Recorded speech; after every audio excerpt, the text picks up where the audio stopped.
Hey everybody, welcome to my channel. My name is Lydia Kyle. If you're new here, if you don't know already, I am a wife and a mother and a woman living in South Texas on a ranch, and I do a little bit of everything and I share real life. So I am so glad that you're here because this morning it's time to do chores in our pajamas. Let's go.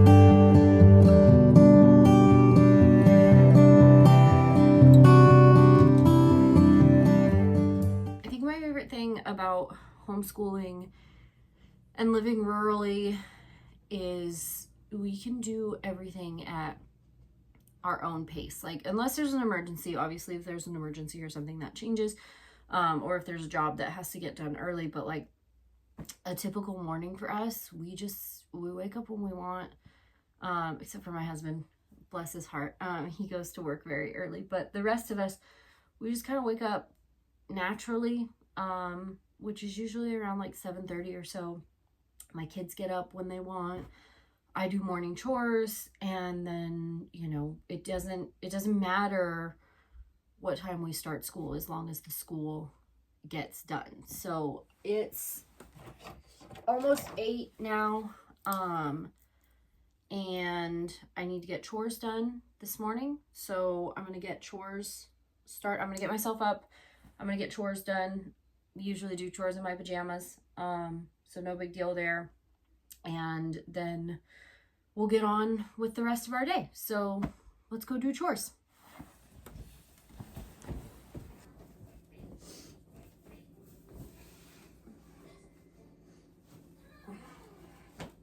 This is Martin.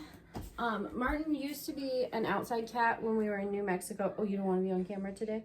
Oh, sorry. He used to be a ranch kitty. We got him and his brother. He had like a twin brother. I know cats don't have twins, but they looked like twins. And we got them when they were kittens. There was a program where we lived that was like adopt a barn cat kind of. So they would catch feral cats that were barn cats or whatever, and then they would give them to ranches, so they would have a home. And so we got him and his twin brother, and they were named Chris and Martin after the Wildcrats. But Chris ran away very quickly, and obviously probably became like a dinner for a hawk. But Martin stayed, and Martin's been with us since then. And then when we moved to Texas, he was an outside cat for a while, but at one point we were living kind of in like we were living in town.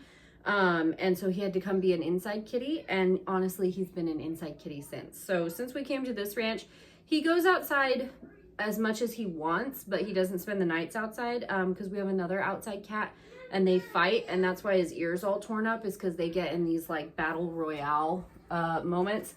So he stays inside, and he's my sweet boy. So he's half inside, half outside kitty.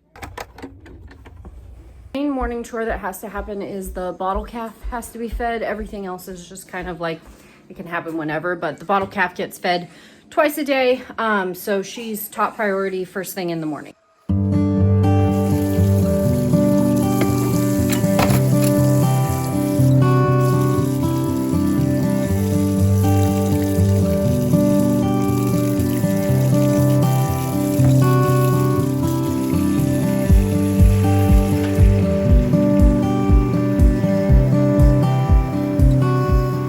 So this is a milk replacer. It's essentially like formula for baby calves. It just goes straight into the water, mix it up, and this is what replaces mother's milk for them.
Bucket. It is from a company in New Zealand. It's called TEATS. They also make bottles that have handles on them that are amazing. So actual big bottles that have handles on them. But the real science is in the nipple itself. It was created by a dairy farmer in New Zealand, and essentially he realized that all of the nipples on the market for bottle calves for the dairies, they were causing, you know, them to intake air, which is not good for them, and the flow wasn't right. It didn't flow like an actual nipple. It just was, you know, free flow kind of. And so that's not good for the calf's development, essentially. And so he created TEATS, and the nipple is essentially an exact replica of a cow's udder. And so it's a fantastic, oh, here comes my husband. So it's a fantastic company. I know they're having trouble with their distribution right now. So they're hard to find, but you can usually find them on Valley Vet Supply, maybe even on Amazon. But TEATS is the brand. They're a fantastic family-owned business, and I have worked with them in the past, but this isn't sponsored or anything. So let's go feed the baby. So my kids do help me a lot with the morning chores, but they're just not quite big enough to carry this big heavy bucket. So I'm the one who takes it out in the morning, and they kind of get to just chill. And then they come out and they get it and they clean it. You have to clean it after every use, obviously, or else it's going to spoil. So they help me with that. But this is kind of like my little moment of peace in the morning where I come feed the baby. There's Macy.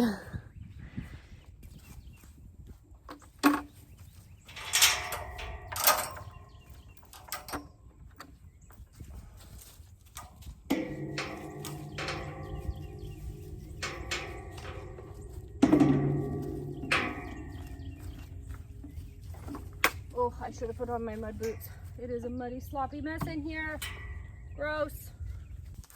So the nice thing about the TEATS bucket is that you can put the nipple on either side of the bucket.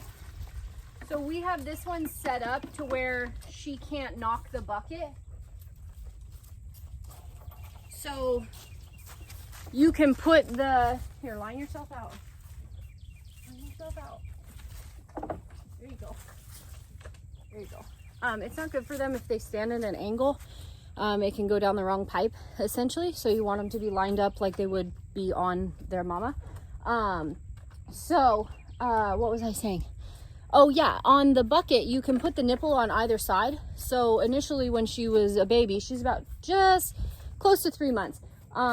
So you see how she's knocking into that bucket, but she can't tip it because we have it on the back side. So you can have it on the front or the back, but as they get bigger, if you have it on the front side, they can shove it up unless you have it wired down. So she's gonna eat her breakfast, and I'm gonna get things cleaned up a little bit. She's got some buckets knocked over and everything.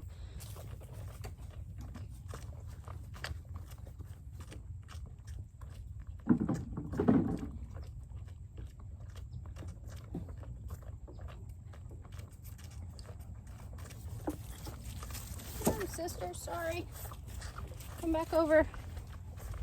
Straighten yourself out. There you go. There you go. There you go. Okay, so the story with Macy, because I know, the story with Macy, because I know people get curious, why is she a bottle calf? What happened to her mom? So Macy's mom was very, very old. She was on the ranch here that my husband works for, and she's a very old cow. She had Macy, and she laid down and she passed away, and that's, you know, that just happens. That's the life cycle, right? But then that means that we have a bottle calf. Now, some people, they immediately sell their bottle calves because they don't want to deal with it. Obviously, we have kids, so we want to deal with it. We want our kids to experience that. The ranch sold Macy to us, and eventually she will go to my parents' place and she'll go on grass with my parents. They run sheep in the hill country of Texas, so she'll go out with the sheep, and then eventually Macy will be meat. And so the hard thing with bottle calves is that they take a little bit longer to mature, obviously, because they are missing some key nutrients. I don't want to get in an argument with anyone on that, but it's not the same experience as being raised by your own mother.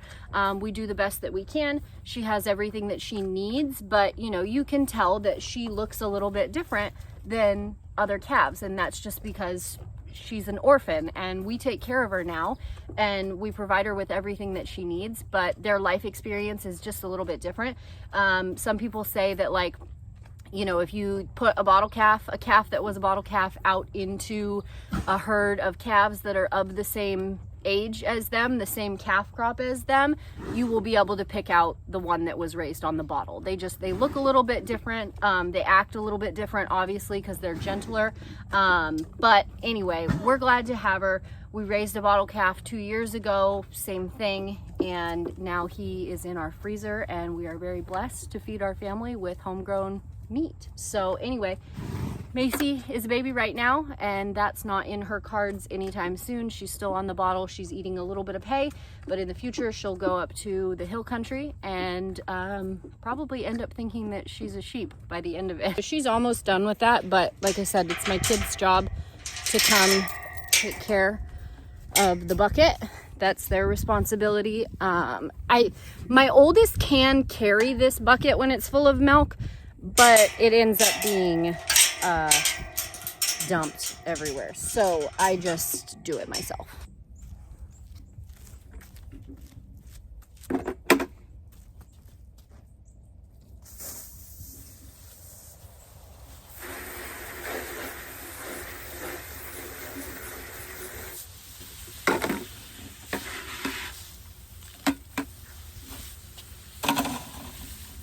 Now that my buckets are washed, I'm gonna go, or my one bucket is washed, I'm gonna go check on the bunny. We're gonna go check on the bunny. We got a brand new baby bunny a couple weeks ago. He's about 2 months old. His name is Robert, and he is so cute. Okay, so we have this hot wire fence set up for the horses, so I need to take this off, and now it is no longer hot, and I will not shock myself getting over here. We are keeping the bunny in, we're keeping the bunny in the trailer because it's been really rainy here, which is great. We need the rain. We were just gonna keep him outside, but it's really rainy, and so it's like, well, we don't want him to be a wet bunny all the time. So he's in here snuggled into the hay, and he has his little cage here. Come here, Robert.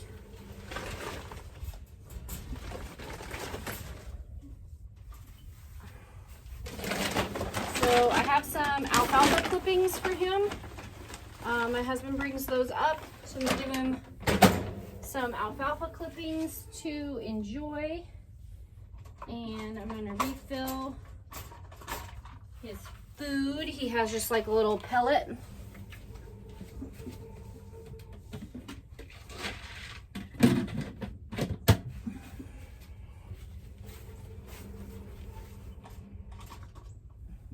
Buddy.